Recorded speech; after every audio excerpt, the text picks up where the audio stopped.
आप देख रहे हैं हेडलाइंस डेली एचटी न्यूज। 18 मार्च 2026 बुधवार की अलसुबह करीब 3 से 4 बजे के बीच शहर के बंगाली चौराहे के पास स्थित ग्रेटर ब्रजेश्वरी कॉलोनी में हुए भीषण अग्निकांड ने पूरे प्रदेश को झकझोर दिया। घर के अंदर चार्ज हो रही एक इलेक्ट्रिक कार में लगी आग ने कुछ ही मिनटों में 3 मंजिला मकान को आग के गोले में बदल दिया। इस दर्दनाक हादसे से 8 लोगों की मौत हो गई, जबकि 4 लोग गंभीर रूप से घायल है। प्रारंभिक जाँच के अनुसार घर के ग्राउंड फ्लोर पर खड़ी टाटा पंच ईवी चार्जिंग पर लगी थी। इसी दौरान चार्जिंग पॉइंट पर शॉर्ट सर्किट हुआ, जिससे चिंगारी निकली और कार में आग लग गई। इलेक्ट्रिक वाहनों में उपयोग होने वाली लिथियम आयन बैटरियां अत्यधिक ऊर्जा घनत्व रखती हैं। आग लगने के बाद बैटरी थर्मल रनअवे की स्थिति में पहुंच गई, जिसमें तापमान तेजी से बढ़ता है और आग पर नियंत्रण पाना बेहद मुश्किल हो जाता है। देखते ही देखते कार से उठी लपटें पूरे घर में फैल गई। हादसे के समय घर में करीब 12 लोग मौजूद थे, जिन्हें बिहार के किशनगंज से इलाज के लिए सिलसिले में आए रिश्तेदार भी शामिल थे। इस त्रासदी में रबर कारोबारी मनोज पुगलिया, उनकी गर्भवती बहू सिमरन सहित कुल 8 लोगों की मौत हो गई। हादसे में विजय सेठिया,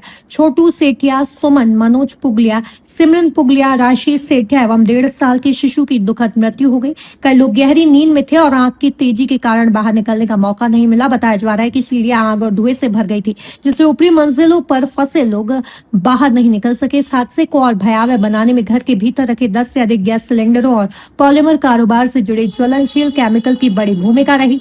पुलिस जांच में सामने आया कि आग की चपेट में आने के बाद एक के बाद एक सिलेंडर फटते चले गए, जिससे विस्फोट जैसी स्थिति बनी और मकान का एक हिस्सा रह गया। केमिकल फेड आग सामान्य आग की तुलना में कई गुना तेजी से फैलती है, जिससे नुकसान और बढ़ गया। सबसे चौंकाने वाला पहलू डिजिटल लॉक सिस्टम रहा। घर में लगे इलेक्ट्रॉनिक लॉक बिजली पर निर्भर थे। आग के कारण बिजली सप्लाई बाधित होते ही दरवाजा लॉक हो गया और अंदर फंसे लोग बाहर नहीं निकल सके। तकनीक जो सुरक्षा के लिए लगाई गई थी, वही हादसे में जानलेवा साबित हुई। स्थानीय लोगों ने आरोप लगाया कि सूचना देने के बावजूद फायर ब्रिगेड को मौके पर पहुंचने में करीब 1 घंटे का समय लगा। तब तक आग विकराल रूप ले चुकी थी। तेज धमाकों और धुएं के गुबार से पूरे इलाके में अफरा तफरी मच गई और लोग अपने घरों से बाहर निकल आए।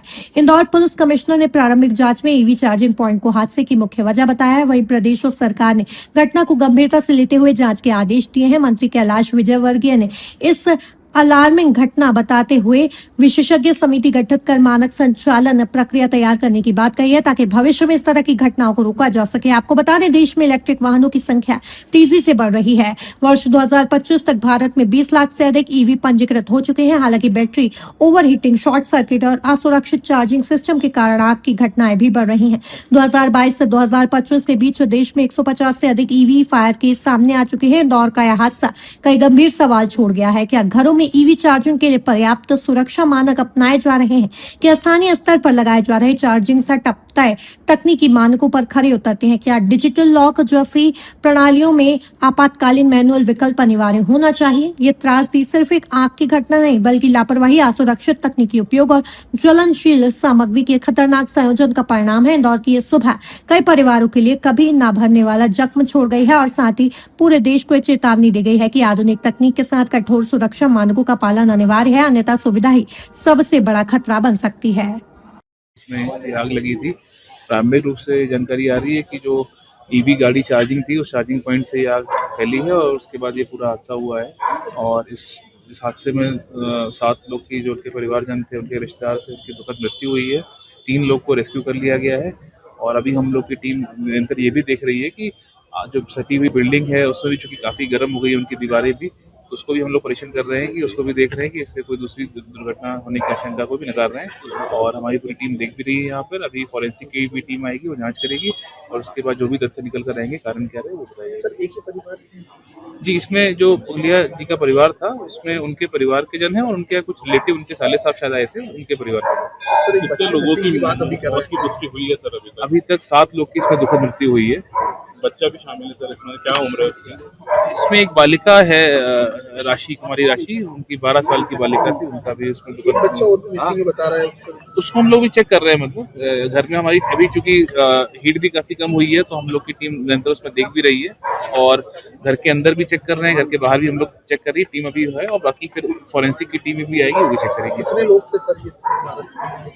देखिए 10 लोग का था जानकारी, क्योंकि 7 लोग को तो रेस्क्यू किया गया, 7 लोग की दुखद मृत्यु हुई है, जबकि 3 लोग को इसमें रेस्क्यू किया गया है। और बाकी हम लोग अभी चूंकि बाकी रिलेटिव वगैरह भी सदमे में है सभी लोग, तो उनसे जब बात हम करेंगे तो और चीजें इसमें ये सिलेंडर में ब्लास्ट की आवाज आ रही थी। जी, इसमें इनके घर में जो सिलेंडर्स रखे थे, शायद एलपीजी के सिलेंडर्स थे, उसमें ब्लास्ट हुए थे। और वो भी मतलब लगभग जैसा कि अभी जो फायर की टीम हमारी बता रही, चूंकि हम लोग तो 3 लगभग सिलेंडर से ब्लास्ट हुआ था। हेलो,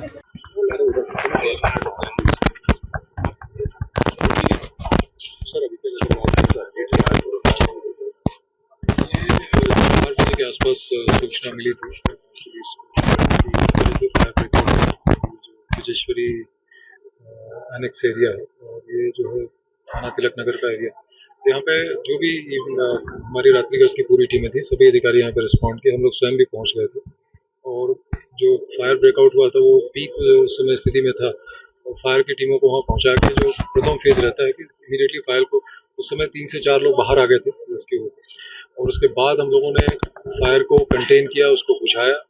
टीमों को जो बगल का इस मकान से लगा हुआ जो दूसरा मकान है उससे टीमें हमारी अंदर गई, उन्होंने ऊपर के छत को तोड़ के अंदर घुसी। सबसे 3 फ्लोर पे रहवासी एरिया था, जो ग्राउंड फ्लोर है उसके बीच वाला और उसके ऊपर वाला, वहाँ पे सबसे टॉप फ्लोर पे सबसे पहले प्रवेश कर पाए, उसके ऊपर की टीम की चादरें वगैरह तोड़ दी और वहाँ पे सर्च किया गया। वहाँ के माध्यम से फिर बीच वाले फ्लोर पे पहुँचने का प्रयास किया गया। थोड़ा उसमें समय लगा क्योंकि हीट और फायर काफ़ी उसमें वो था, उसको जितनी जल्दी संभव था उसको कंटेन किया गया।